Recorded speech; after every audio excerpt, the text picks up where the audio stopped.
All right. Next on our agenda today is Mr. Haney. At this time, the chair would entertain a motion to request, well, that's the wrong one. What did I do with Mr. Haney's? I have no There's official one request or anything. here. This is just an informational I update. remember now. Mr. Haney had some information for us. Yes. Thank you. You're welcome. Good morning. Thank you for having me this morning. I just kind of wanted to bring you up to speed on kind of where we're at with our campus expansion, I think what I'm calling it these days.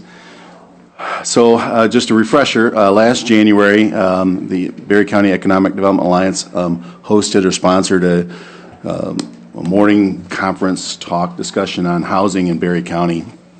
And for the first time, I kind of realized that it wasn't just a workforce issue and trying to recruit employees in for some of our larger employers, but it was kind of across the whole spectrum, from economic spectrum to age spectrum. So it was really across all ages and income levels. And it started me thinking about whether or not we had a role to play in that, or there's something that we could possibly do. So I mulled that over for a month or two, and then I asked my board for permission to do a study just to see how big the problem was.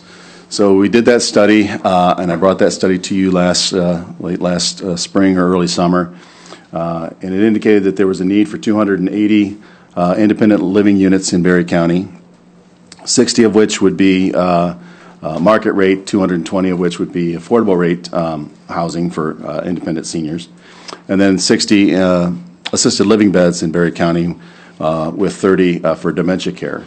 So it was a larger demand than what I had envisioned even. So with that, I asked my board for permission and came back and asked the Berry County Commissioners, if we did something, would you be supportive of that? And with that support, I went out and we did another market study to say, if we build it, will they come? So I don't want to just build a ball field in the out of a cornfield and hope that people come out to play ball.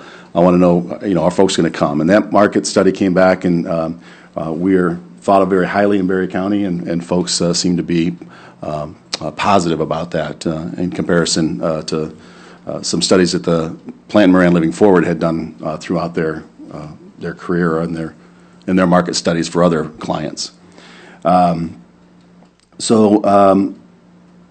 That brings us to kind of where we're at today, and that was the next step, or the last step, which was the sewer line. And so that was the thing that I was really waiting on, because if we had to replace that sewer line from Thornapple Manor into the city of Hastings, that could be very costly and might kind of torpedo this thing before we go anywhere. That would be very costly. Yes. So we did a study with Fishbeck, Thompson, Carr, and Huber out of Grand Rapids. And lo and behold, what their study said is that we're using probably about 10 to 15% of the capacity of that pipe. And if we add 150 units to our campus, we would still have 75% excess capacity in that sewer line pipe. So clearly not a problem for us at all. So we still haven't gotten to any kind of answer that says we should slow this thing down or we shouldn't do this.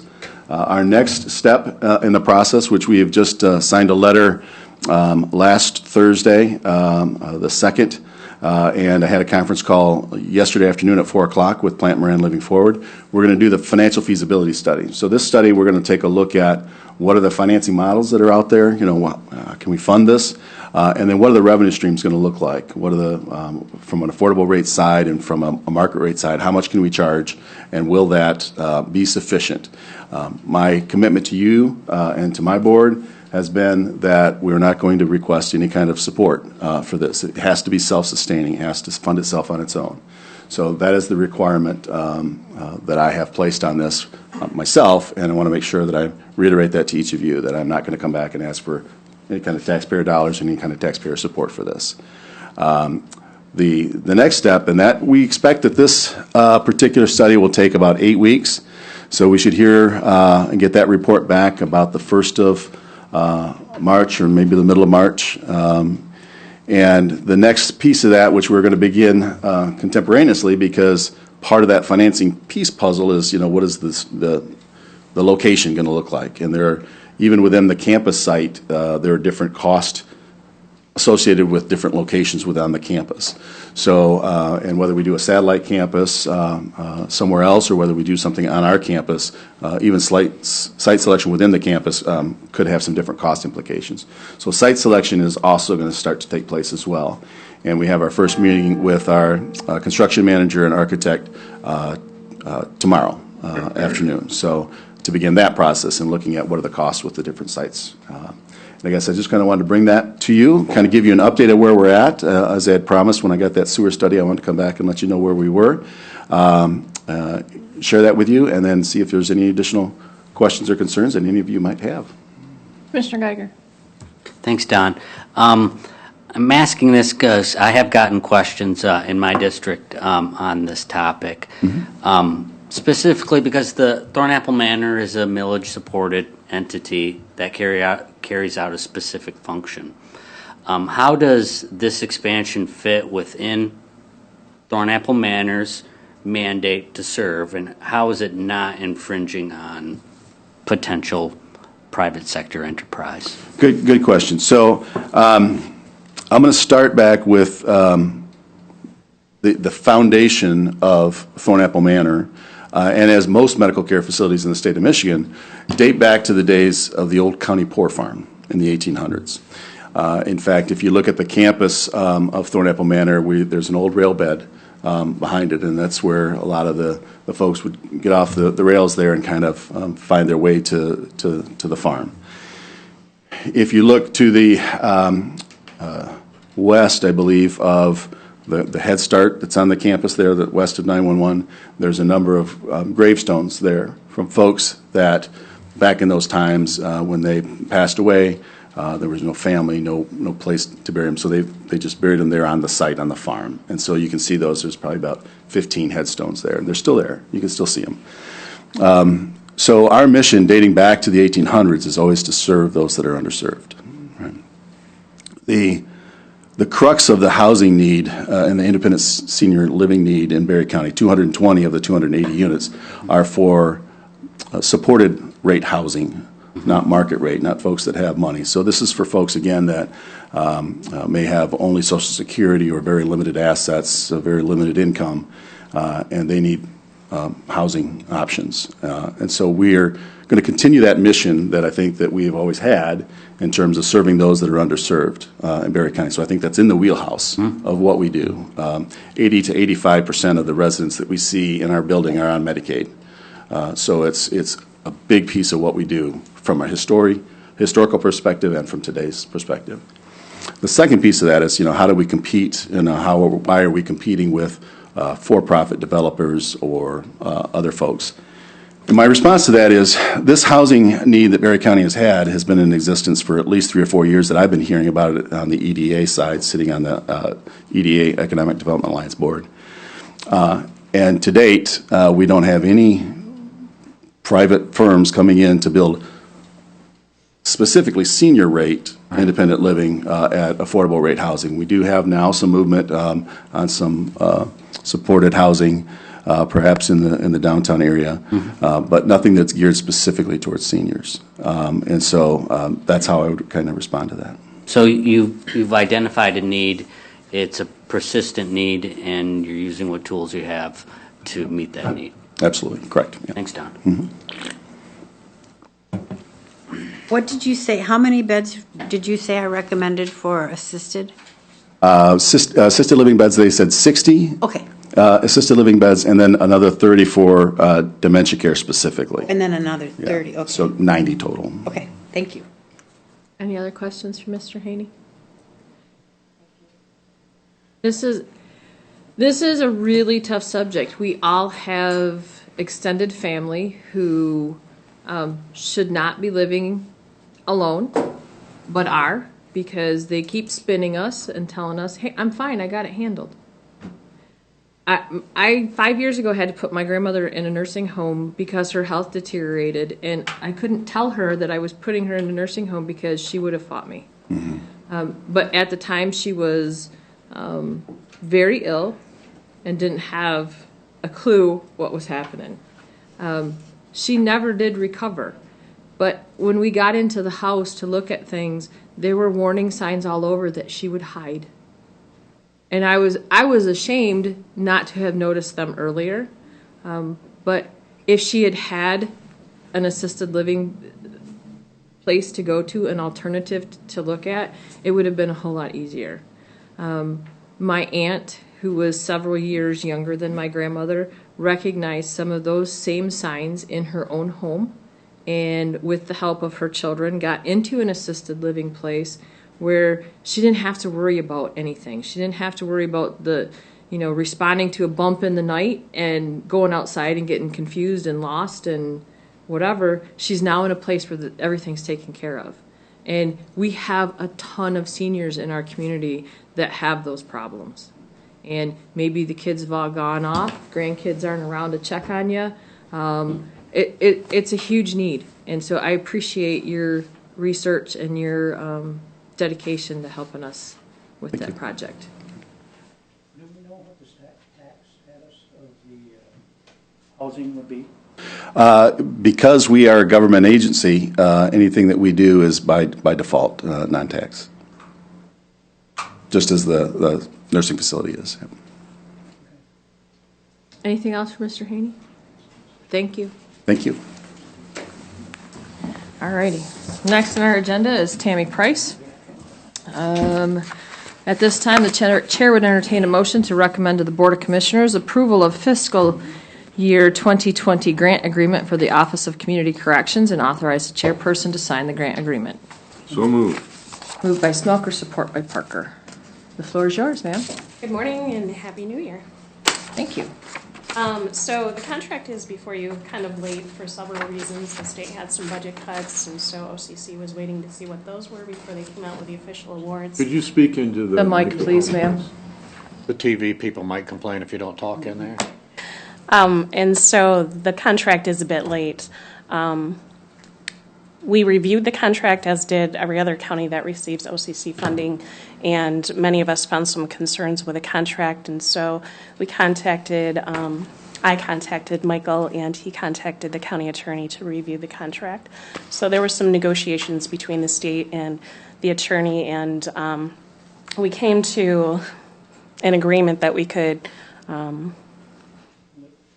tolerate the contract that they've given us, with the caveat that in the spring we'll be in discussions with the state regarding the wording of their contract. So at this point, I am asking that you go ahead and sign the contract. I have Michael's blessing and the county attorney's blessing as well, and we'll be working hard to make sure that that contract comes before you before we're a whole quarter into the fiscal year and you're just now signing the contract. We did ask for $124,000, a bit over that. We only received $106,437.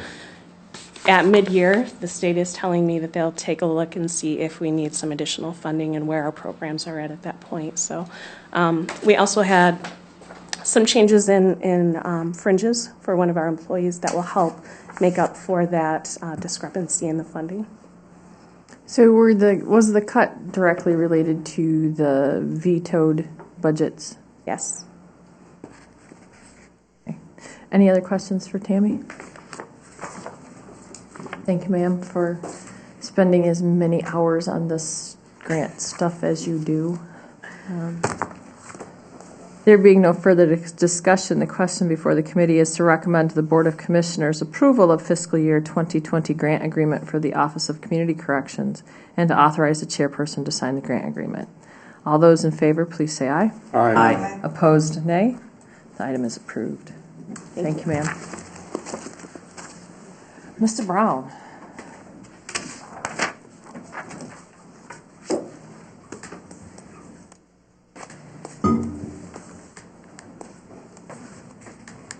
Good morning. I have a request regarding appointing two individuals to serve on the Solid Waste Oversight Committee. It would be the appointment of the recycling industry and then the Berry Eaton District Health Department representatives. It's to appoint Eric Schaefer to serve in a position representing the recycling industry, and then Jay Van Stee to serve in a position representing the Barry Eaton District Health Department. Both of these are due to individuals who have resigned from their positions with their organizations and are being recommended. So I guess at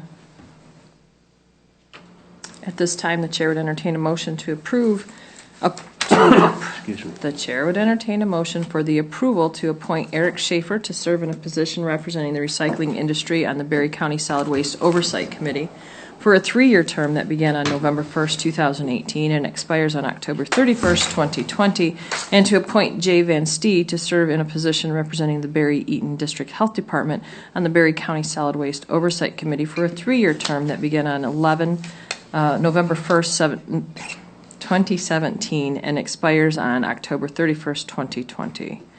So moved. Support. Moved by Gibson, support by Geiger. Discussion. Just have a question. Is Jay home-based in Berry County? I think he is, isn't I do not recall. I do not recall. He oversees the district. The main office is in Charlotte, but I thought we made agreement once that they didn't have to live here. he? They do. They don't have did. to. they don't have to Right. live here. We approved that bylaw. Now these are the recommendations from the various committees making the appointments, which we tend to approve. I don't think he has a set office. Okay. Any other questions? Hearing none, the question before the committee is the approval to appoint Eric Schaefer to serve in a position representing the recycling industry on the Berry County Solid Waste Oversight Committee for a 3-year term that began on November 1st, 2018 and expires on October 31st, 2021, and to appoint Jay Van Stee to serve on a position representing the Berry Eaton District Health Department on the Berry County Solid Waste Oversight Committee for a 3-year term that began on November 1st, 2017 and expires on October 31st, 2020. All those in favor, please say aye. Aye. Opposed, nay. The item is approved. Next on our agenda is scheduling of the community forum. Mr. Hackman will be here next week for the Board of Commissioner meeting. I think in order to stay with the timeline that we've approved for Tower Pinkster's work, we need to set a next meeting for an open forum. And I think if we wait until next week, we'll be pushing that into February.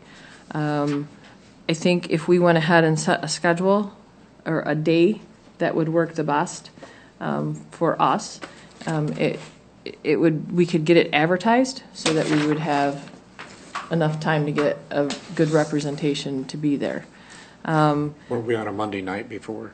We were, because we wanted to be able to talk about it the next day. Eric will be here on the 14th, which is a Board of Commissioner meeting. My recommendation is to meet on January 22nd or 23rd so that we can get it into the local papers and advertise it for a couple of weeks before it happens. I have some other things for the following week that we'll talk about next. At night. This would be an evening, 7 o'clock-ish. Which days? Either the Wednesday the 22nd or Thursday the 23rd. And then the location as well. Isn't the 23rd on a Thursday? Yes? Yes. Okay, I thought you said, all right. Either Wednesday the 22nd or Thursday the 23rd. And we can try next door again. We can try one of the school districts in the outlying area just to get a different, representation. But I'd really like to get something on the calendar so that we can keep this ball rolling. I want something with a big projector screen. Our constituents and people there wanted to see pictures and they wanted to be taken inside the facilities. Does the Performing Arts Center, do they have a projector? Like a big... There was a big projector, wasn't Well, for the, What area are you talking about? Hastings, the new Performing Arts Center. Rebecca, do you know? I believe they do. They have all kinds of audiovisuals. The director there is a master of audiovisual presentation. I think the thought was to have it someplace where it was more like a workshop where people sit at a table and write and be able to express ideas and rather than have it presented like a lecture in a Well, the hall. trouble with performing arts, there's a lot of steps in there for older people. Right. You need one floor, I think, one level floor, I mean, for, I can get a hold of superintendent for TK. And that's a wonderful option. Maybe like the cafeteria, some of them have, They they got have seating, they have visual stuff that tables. you can use. My hesitation is we need to double check sporting events this time of year because we'll have plenty of basketball games, and I don't want to. I think don't want to double book Wednesday would be someplace. better then, probably. Well, they Thornapple have Church crazy is times. a good location too. It is. Yeah, it is. They got two giant screens out there. Where? Thornapple Valley Church, Podunk Lake. That's a good idea. Their mayor's here. Yeah. The mayor of Podunk, no? I think it's No, going he's to be the president of the important. yacht club. Oh, that's right, president of the yacht club. We gave him a promotion. Joel? The Hastings school system, commons area, it's all on one floor, keep wheelchair accessible, we have a projector there. I have been there for a district FFA meet, and you're right. They do have plenty of room to congregate multiple bodies. I'm not closed to having it here in town. I also would like to. I mean, this is not just a Hastings issue. This is a countywide issue. So if there's a venue someplace out, someplace Delton or Middleville or even Lakewood, I can assure you that I do not have anything in my district that would hold 100 people. About this, we all come back with a list of places in our districts next week that could hold such a forum. I would and like then- to get it into the paper this weekend so that we have a couple of weeks to I work can on call the it. superintendent right after this If meeting. we pick a day and a time with a backup day and a time, that would, and we can maybe get it decided by this afternoon, or we could, I think based we- on availability. I think you're right. I think we need to get it in all different areas of the county. One of these, each meeting. Right. Whatever meeting we're doing it in a different part of the county. I guess I have a question for Ben. Do you remember what the occupancy was for the new Bay Corp building? I do not, but the parking would be limited there, and Not Bay Point, Bay Corp across the street. The banquet hall, The banquet hall that they built this summer? like 250. I don't remember. Yeah, that's got quite a park, that's what I was thinking, it's got quite a parking lot, and I knew they were gonna have some inside weddings, so, I mean, I can check. Yeah. So let's hammer our date. I'm fine with the 23rd. 22nd or the 23rd works for me, right now, anyways. Is there one that works better for? What's going on at Freeport? We could do the Shamrock.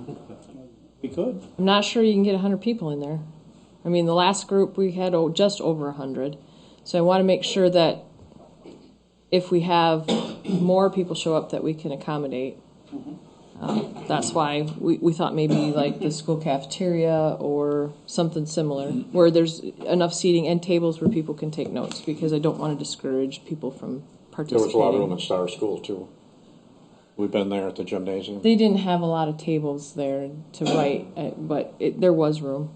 And Berry County Christian definitely has room in our gymnasium. We have a lot of seating, not just a lot of tables. So See, we can move on. Let's check Thornapple Valley Church and yep.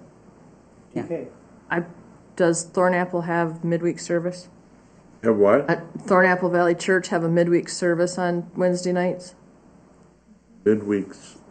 If we go to Thornapple Valley Church. Oh, church. I thought that They have a Thornapple Thursday Kellogg. night service, they just started, but they don't have one on Wednesday night that I'm aware of. Okay. They're doing away with the Saturday night service and switched it to Thursday night. Michael, what do you think? I can reach out to, I think it's where you want to try to have it. I can reach out to the church. I'm not familiar with that venue. Right.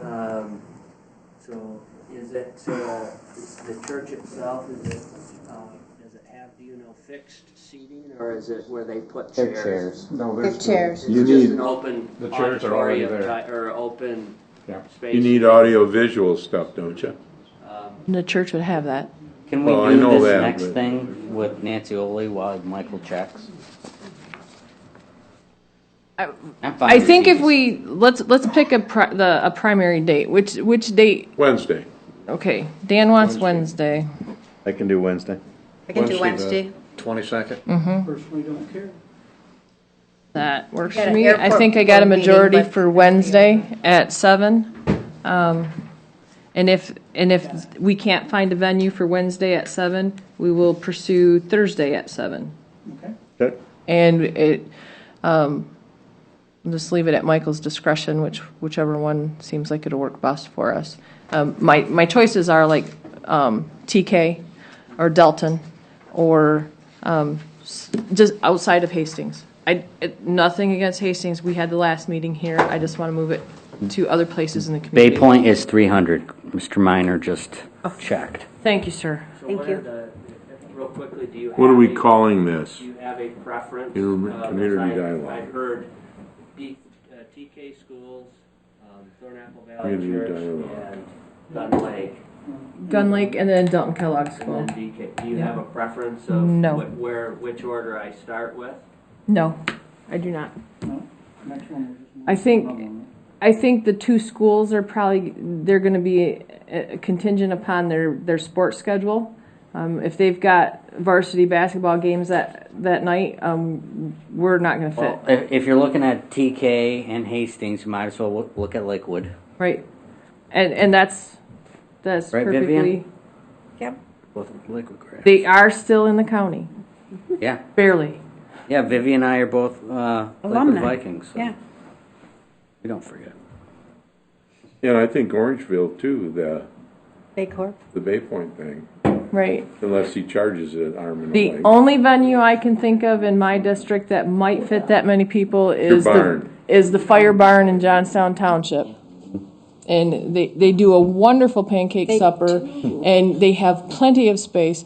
But I'm not sure y'all would enjoy hanging out in the fire truck bays without a lot of heat. So Not in January. I'm not sure their technology reaches out to the fire barn. I know their hall has a really nice setup, but I'm not sure anybody'd be out there in their bibs and their boots waiting for a meeting. Now, that last meeting we had, I recognized a lot of the people being right from this area. Right. Right. I want to hear from other parts of our community too. Yeah. Sounds good. All right. So we have the primary date would be Wednesday the 22nd at 7. Secondary date would be Thursday the 23rd at 7, and we'll work on a location, and we'll get that quickly because I'd like to get it in the mail or in the paper. The next item I have is scheduling a goal-setting session with Nancy Oley. So last fall, Commissioner Gibson and I had a discussion about what our goals are for the rest of our term. And while we have a really big project on our table right now, I don't want to lose sight of all the littler projects that we've been working on. We've worked on leadership development stuff for our boards. We periodically have other projects that come up, some of them out of the blue, like the adoption thing this morning. Other ones sit on our back burners for a while, like the parking lot project. I've been a commissioner 3 years, and that project I didn't hear about until it came up this last spring. So I want to get a list of things that we should be looking at and prioritizing and keep working on while this other big project is in the works. I don't want to drop something and have fallout because we forgot something or we didn't pay enough attention to something. I want to keep the ball rolling and maybe set a pick list like a master's facility plan did once upon a time of are the next projects that we have to take care of. Nancy is very familiar with Berry County and our goals in the past, and I felt that she was a natural to reach out to since she's familiar with us and help us sit down and talk about these things and work on some of the ideas that we have that we would like to see the commission take care of or address either the rest of this term or next. Will she come back? I don't know. She said she would. We actually have some days open that we can schedule her. I would like her to come for 2 meetings. So it would be like a Tuesday night and a Wednesday night, or a Monday night and a Tuesday night, just so that she has an opportunity to listen to us and then work overnight and then come back to us the next day and help us finalize what our goals should be or what we want them to be. I really don't want this to be leave a list for the next commission, because we will have an election this year. I would like it to be like a guideline of these are the things that we've identified that may be important. If we all get reelected, then it's a honeydew list of things for us to keep rolling on. But I think that it would be nice for us to have a common set of goals to look at. We picked some really big things to work on the last 3 years, and they were really big things to pick off of our list. What's left? Now, you think night meetings are the best for them? I think so. Her availability is evenings. She lives in the Tri-City area in Midland, and she has work that she does in Lansing, so she's not far, and she could be here for an evening meeting and then stay local and then go back and forth between her other clients on those specific days that we have at the end of the month. So it would be more convenient for her than driving back and forth every day. If I'm doing for her convenience, we'll have a night meeting and then an afternoon meeting after. I think it depends on her availability, and she may not be available till like 5 or 6 o'clock. Madam Chair, Yes, sir. if she's not available, maybe somebody else would be then. Why does it have to be her necessarily? It doesn't necessarily have to be, but she's the one that we've contacted who's very familiar with how we've goal set and stuff in the past. So she wouldn't have the learning curve that other consultants may.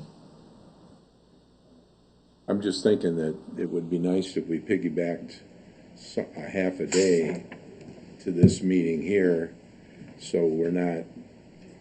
I understand completely. I do have another job that I leave here for, and it's difficult for me. Is there a day maybe that the school has off that you could do something like that? No, our school does not have a lot of vacations. We are looking at plugging through till spring break, which is not until Easter.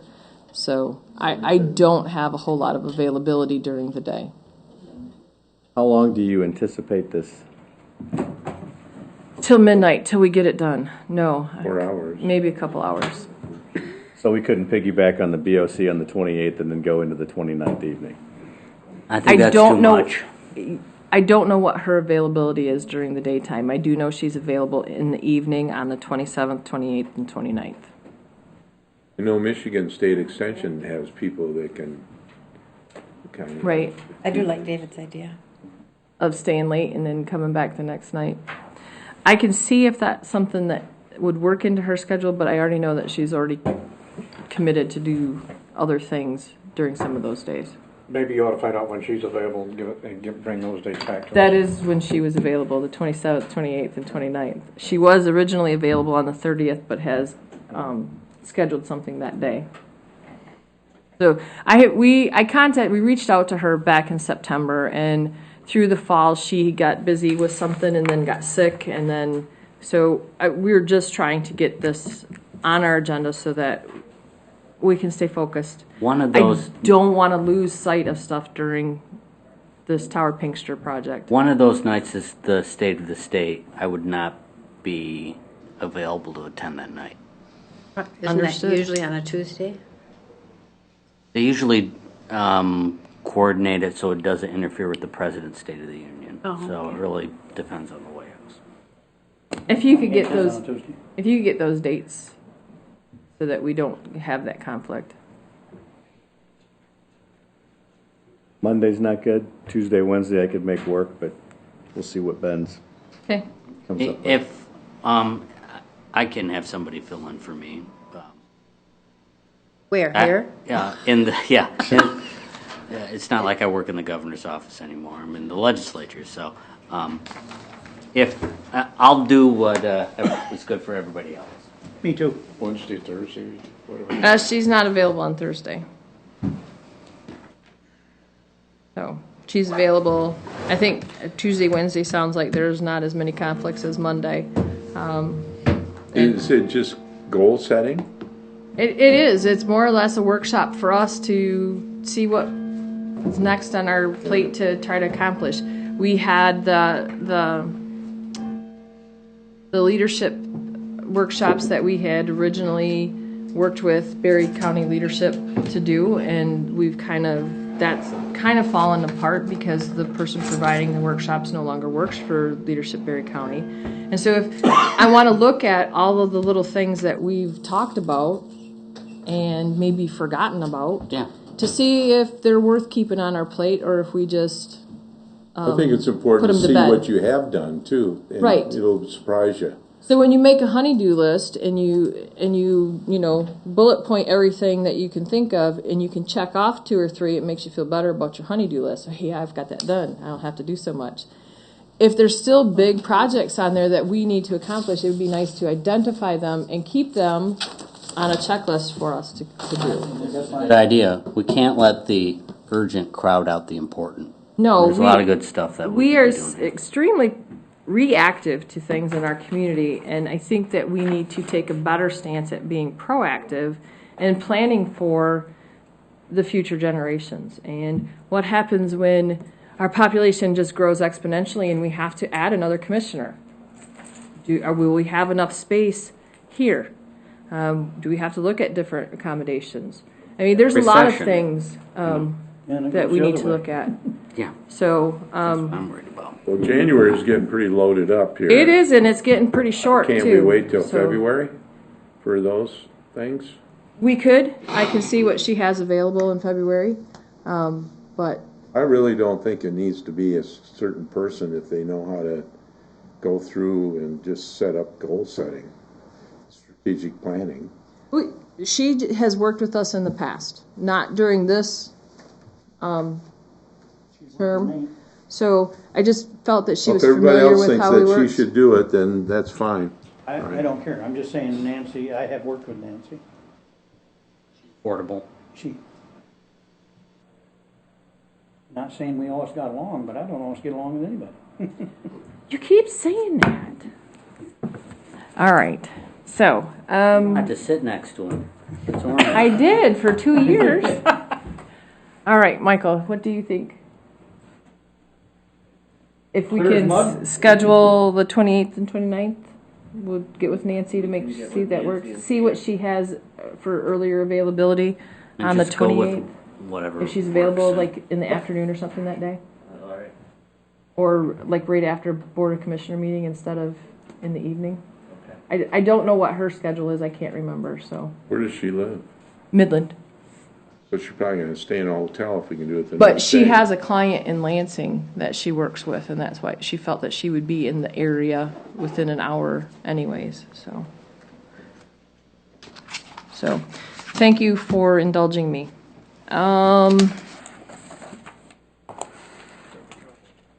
Limited public comment. At this time, any member of the public wishing to address the committee may do so for up to 3 minutes.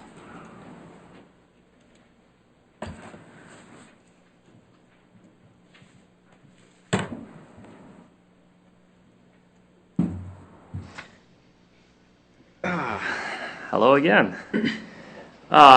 Just some things to put in perspective here. As far as the U.S. and their taking on of immigrants, I am all for immigration. In fact, an interesting statistic that kind of hit me like a brick wall the other day. I heard that, and confirmed as well, that out of the 360-some million, I believe there are citizens here in the U.S., over 50 million of those were not born in the U.S., and that number and the percentage continues to increase even under the current administration. One thing that I very strongly caution the board on, and I am dead against, is any activity at all cooperating with the United Nations. Giving unconditional consent to an organization cooperating with the United Nations is, in my opinion, very dangerous. This is the United Nations that is currently investigating human rights violations in the United States. It's laughable. The same United Nations that condemns Israel for protecting its citizens from constant rocket attacks across their border. Israel is arguably our greatest ally and unarguably the best advocate and stronghold of human rights in that entire region, if not continent. The same United Nations that props up a terrorist organization such as Hezbollah's group, who is sending these into our ally. Now just put this into perspective. If Toronto, Ontario were to send a missile into Buffalo, New York, or Detroit, Michigan, would we not respond with some type of great, I would like to think, military feat that has never been seen by the world before? This happens all the time, and this organization who is condemning us in human rights violations is recommending that certain people be placed in our custody. It just doesn't make sense. It's oxymoronish. Human rights are, if we are accused by this organization for human rights violations, what position are we to take in refugees? I don't say that to block legitimate refugees. I say that because this county should not only refuse to work with the UN, but should sanction its ability in this county as much as possible. One thing that the timing on this being as late as it was, I take great issue with that.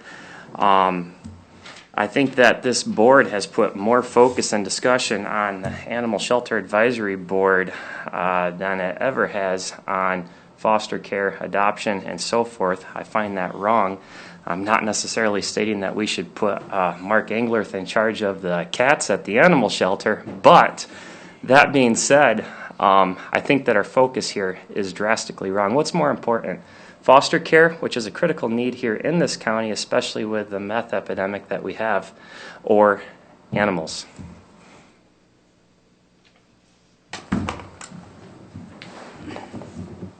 Any other public comment today?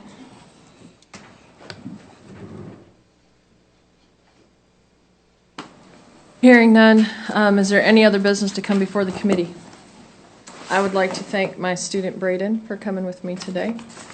He has done an excellent job. And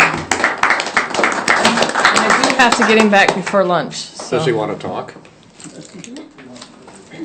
We all think you got an A. He sometimes likes to talk in class, but not here. So, thank you.